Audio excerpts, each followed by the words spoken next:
जरा सोचिए आप एक अनजान कमरे में फंस जाए जहाँ अजीबोगरीब चीजें हो रही हो और बाहर निकलने का कोई रास्ता है नहीं। कुछ ऐसा ही होता है हमारी आज की कहानी में। कहानी की शुरुआत में हम एक बड़ा सा सफेद कमरा देखते हैं जिसमें एक जापानी आदमी लेटा हुआ था। अचानक से जब उसकी आँख खुली तो खुद को इस बड़े से कमरे में देखकर घबरा गया। कुछ देर बाद वो इधर उधर देखने लगा। जब वो एक दीवार के पास गया तो उसने देखा कि दीवार से कुछ बाहर निकला हुआ था। थोड़ी जाँच करने के बाद उसने जब उस अजीब सी चीज के सिरे को दबाया तो उसने देखा कि दीवारों से हजारों बेबी एंजल्स बाहर निकलने लगे, पर थोड़ी ही देर में वो सब वापस से दीवार के अंदर चले गए। बस उनके शरीर का थोड़ा सा हिस्सा बाहर रह गया। अब उस आदमी को समझ आया ये अजीब से दिखने वाली चीज आखिर थी क्या। एक आवाज हमें बताती है कि जिंदगी के इस दौर को सीखना कहते हैं। उस बटन की सच्चाई जानने के बाद वो आदमी अपनी उंगली सूंघने लगा। उसने खूब शोर मचाया कि अगर कोई आसपास हो तो उसकी मदद करे, लेकिन जब उसे कोई जवाब नहीं मिला तो वो एक के बाद एक अलग अलग बटन को दबाने लगा। हर एक बटन से नई नई चीजें कमरे में गिरने लगती। कभी टूथब्रश निकल आता तो कभी एक बड़ा सा गुलदस्ता। उसने हिसाब लगाया कि एक बटन को दबाने से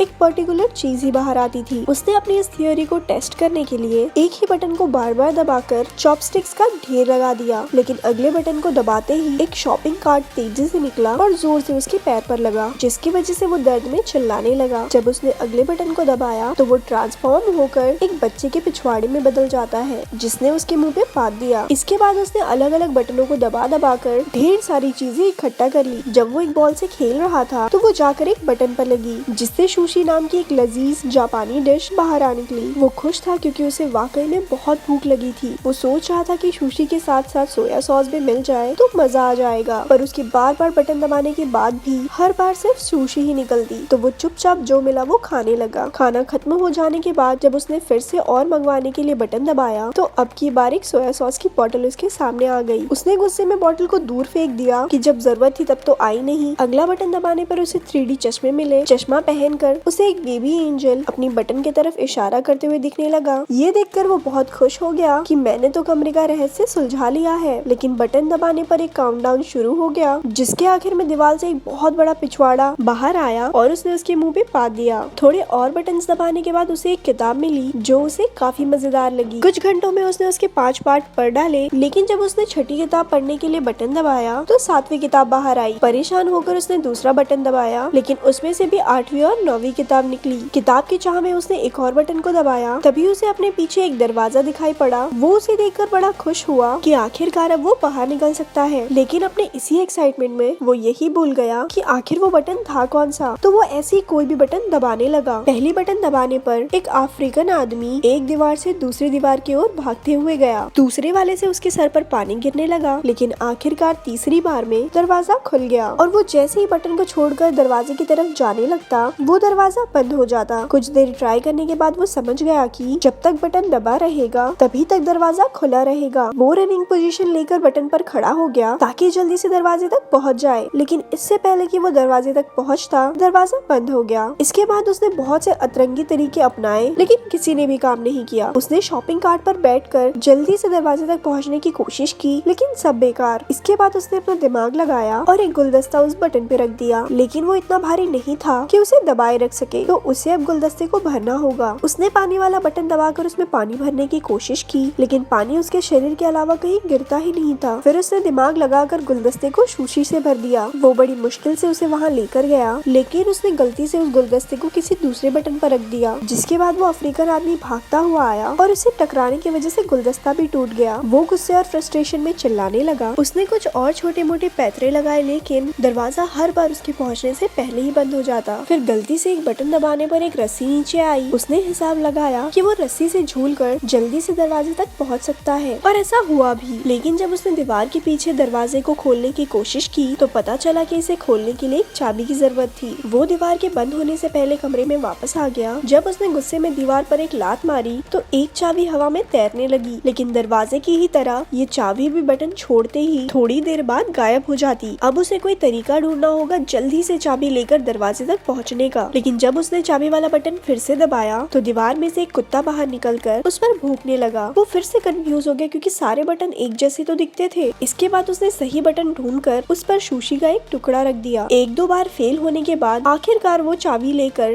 दरवाजे तक पहुंच ही गया, लेकिन अभी मुसीबत खत्म नहीं हुई थी। दरवाजे के ऊपर एक नंबर वाला लॉक भी था। वो जल्दी से कमरे की तरफ गया किया, लेकिन बाहर निकलते हुए फिर से दीवार जोर से उसके पिछवाड़े पर लगी। उसने फ्रस्ट्रेशन में प्लंजर दूसरी तरफ फेंका और उसकी एक बटन के लगने पर फिर से अफ्रीकन आदमी बाहर आया, लेकिन अब की बार उसने नोटिस किया कि उस अफ्रीकन आदमी के सर पर 3 नंबर लिखे हुए थे और शायद उसी नंबर से वो ताला खुलेगा। क्योंकि दीवार बार बार बंद हो जाती थी तो उसने 3 बार में वो ताला भी खोल दिया। दरवाजा थोड़ा जाम सा लग रहा था तो उसे थोड़ी एक्स्ट्रा जान लगानी पड़ी और इतने में दीवार भी वापस नीचे चली गई। वहाँ पर इतनी जगह थी ही नहीं कि वो दरवाजे को पूरा खोल सके। वो हताश हो गया और वहीं बैठकर रोने लगा। उसे कमरे के अंदर का समय याद आ रहा था। उसे एहसास हुआ कि कमरे में उसके पास कितना कुछ था। अब वो बाहर नहीं जा सकता था, लेकिन जो चीजें उसके पास थी उसने समय रहते उनकी कदर नहीं की। अचानक उसे अपनी बाहीं ओर से हवा का एक झोंका महसूस हुआ। वो उस नकली दीवार को खोलकर बाहर की तरफ भागा। वो पूरी जगह बिल्कुल एक जैसी थी। ऐसा लग रहा था कि मानो वो एक ही जगह पर भाग रहा हो। भागते भागते वो एक दूसरे कमरे में पहुंचा जहां रोशनी थोड़ी कम थी। उसके अंदर आते ही दरवाजा बंद हो गया। एक आवाज हमें बताती है कि जिंदगी के इस पड़ाव को प्रैक्टिस कहते हैं। उधर मैक्सिको के एक शहर में एक छोटे बच्चे एंटोनियो का परिवार काफी परेशान था। उसके पिता एस्कारगोट नाम के एक रेसलर है। आज उसका एक मैच है जिसकी वजह से वो काफी अजीब सा व्यवहार कर रहा था। उसकी पत्नी सोच रही थी कि क्योंकि उसका विरोधी इतना जवान है इसीलिए वो थोड़ा डरा हुआ होगा, लेकिन एंटोनियो के दादा ने कहा तुम लोग देखना, एक्सपीरियंस के सामने जवानी का जोश ठंडा पड़ जाएगा। इसके बाद एस्कारगोट मैन जल्दी से स्टेडियम पहुंचकर तैयार हो गया और मैच से पहले भगवान का ध्यान किया। उधर स्कूल में बच्चे एंटोनियो का मजाक उड़ा रहे थे क्योंकि वो सच में मान रहा था कि उसके पापा जीत जाएंगे। मैच का वक्त होते ही एंटोनियो और उसके दादा भी स्टेडियम पहुंचे। वो जल्दी से सीट लेकर बड़ी उत्सुकता से मैच शुरू होने का इंतजार कर रहे थे। पहली टीम का नाम था नॉर्दर्न टफ, जिसमें 2 जवान जोशीले पहलवान थे। इसके बाद एंट्री हुई एस्कारगोट मैन और उसके साथ ही सिल्वर ईगल की। सिल्वर ईगल पहले तो बहुत बेहतरीन तरीके से लड़ रहा था, लेकिन फिर दूसरी टीम के दोनों रेसलर ने उस पर एक साथ हमला कर दिया। वो इशारा करके एस्कारगोट मैन को भी बुलाने लगे, लेकिन वो नियमों को तोड़कर नहीं लड़ना चाहता था। उधर सिल्वर ईगल ने चकमा देकर दोनों रेसलर्स को आपस में ही भिड़ा दिया और खुद बाहर निकल आया। अब एस्कारगोट मैन की बारी आई जिसपे वो दोनों पहलवान भारी पड़ रहे थे। उनमें से एक उसके सिर पर कुर्सी मारने ही वाला था कि कमरे में बंद उस जापानी आदमी ने एक बटन दबा दिया, जिससे एस्कारगोट मैन की गर्दन अचानक से लंबी हो गई और उसने दोनों पहलवान को सर मारकर एक ही बार में नॉकआउट कर दिया। लेकिन उधर कमरे में तो कुछ भी नहीं हुआ, इसीलिए वो बार बार उसी बटन को दबाने लगा। इसी चक्कर में एस्कारगोट मैन ने अपने साथी सिल्वर ईगल, रेफरी और अपने बेटे एंटोनियो तक को सर मारकर नॉकआउट कर दिया। इसके बाद वो पागलों की तरह अपने सर से घंटी बजाने लगा। कमरे में उस आदमी ने अलग अलग बटन दबाना शुरू कर दिए। किसी बटन से एक सिंगर के मुंह से गाते हुए आग निकलने लगी तो किसी बटन से रशिया के एक जादूगर की जादू फेल हो गई। तीसरे बटन दबाने पर चाइना में एक आदमी अपने ही कुत्तों पर भौंकने लगा। उस आदमी ने देखा कि पिछले कमरे की तरह इस कमरे में छत नहीं थी, बल्कि ऊपर से रोशनी आ रही थी जिसमें एंजल्स उड़ रहे थे। इस बार उसके दिमाग में बहुत अलग चीज आई। उसने बटन को दबाने की बजाय उन्हें पकड़कर ऊपर चढ़ना शुरू कर दिया। वो कामयाब रहा और हर बटन के दबने से दुनिया के अलग अलग कोनों में कमाल की चीजें होने लगी। कहीं फूल खिलते तो कहीं कोई हाथी फिसल जाता। जैसे जैसे वो ऊपर जाता गया तो कहीं टोस्ट बनने लगे तो कहीं इंसान चांद तक पहुंच गए। जब तक वो ऊपर पहुंचा उसकी दाढ़ी और बाल बहुत बढ़ चुके थे। अब उसे दीवार पकड़ने की जरूरत नहीं थी, वो भी बाकी एंजल्स की तरह हवा में उड़ता जा रहा था। एक आवाज हमें बताती है कि उसने अब भगवान का दर्जा पा लिया है और अब पूरी दुनिया उसके हिसाब से चलेगी। आखिर तक आते आते उसके चारों ओर सफेद पंख उड़ने लगे जो उसे आखिरी कमरे तक ले गए। इस कमरे की दीवार पर पूरी धरती का नक्शा बना हुआ था और वहाँ अब तक का सबसे बड़ा बटन भी मौजूद था। वो उसे दबाने के लिए आगे बढ़ा और स्क्रीन खाली हो गई और ऐसे ही ये मूवी यहाँ खत्म हो गई। ऐसी और स्टोरी सुनने के लिए हमारे पेज को लाइक करें। धन्यवाद।